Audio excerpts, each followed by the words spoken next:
Codependency is a pattern of behavior where one person excessively relies on another person for their emotional, physical, or psychological needs. This often involves neglecting one's own needs to prioritize the other person's well-being. It's a complex issue that can be deeply ingrained and harmful to both individuals involved. Codependent relationships are so symbiotic that it can be hard to identify when it's happening. There are no victims here. There are no persecutors here. There are no saviors here. Luckily, there are some notable signs to watch out for, and many of them involve various forms of self-sacrifice and neglect. In a codependent relationship, one person takes care of the other all the time. The person who is always helping might think it's their fault when the other person does bad things, but that's not true. The other person is responsible for their own actions. Maybe the other person is always angry, uses drugs or alcohol, or can't manage their money. The first person tries to help and fix everything. At first, it feels good to help, but the other person needs to change themselves, not just have someone else fix their problems.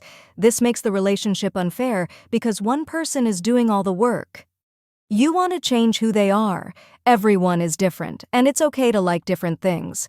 But if you're trying to make your partner be someone they're not, that's not healthy. For example, if you like to stay home and your partner likes to go out, it's okay to have different plans.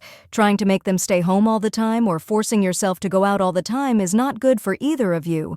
You can't make someone change if they don't want to. It's like trying to make peanut butter and jelly into a sandwich that neither of you likes. Taking time out for self-care makes you feel selfish. If you don't like doing things you used to enjoy without your partner, that might be a sign of a problem. It's okay to miss someone, but it's not good to feel lost without them. Feeling guilty for taking time for yourself is also a big sign. You should be able to do things you like without feeling bad about it. It's difficult to explain how you're feeling about your relationship. You might not be sure if things are good or bad. This could be because you care more about how the other person feels than how you feel. You might be ignoring your own problems and just trying to make the other person happy. This can be bad for you because you're not taking care of yourself. Do you always need to know what your partner is doing? If you're always checking your phone to see if they've texted, or if you get really worried when you can't reach them, you might be too dependent on them. You might be happier on your own, but you don't feel like it. You have trouble being alone. It's important to have time for yourself. If you can't be alone without feeling uncomfortable or needing to talk to someone, that might be a sign of a problem. Sometimes it's easier to focus on someone else than on yourself. This can be because you're afraid of what you might find if you look at your own life. You put your partner first, even over your friends. You might always cancel plans with friends to spend time with your partner. You might be scared to miss out on time with your partner if you're busy with other people. This isn't healthy because it means you're not making time for everyone in your life. It's important to have friends and family outside of your relationship. Your home doesn't feel like yours anymore. Maybe you've changed your space to please your partner, or maybe you feel lost and sad when they're not there.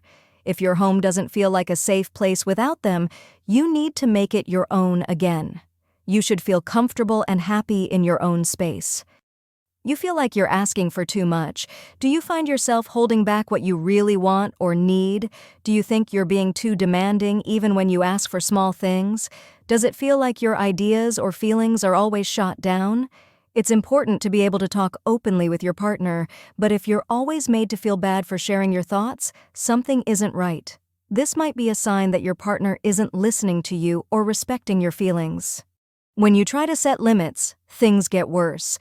If you try to say what you need and what you can't do, your partner might get angry or upset. They might try to make you feel bad or change your mind. This is not fair to you. You should be able to say what you want without being punished for it. It's hard to set limits, but it's important for your own well-being.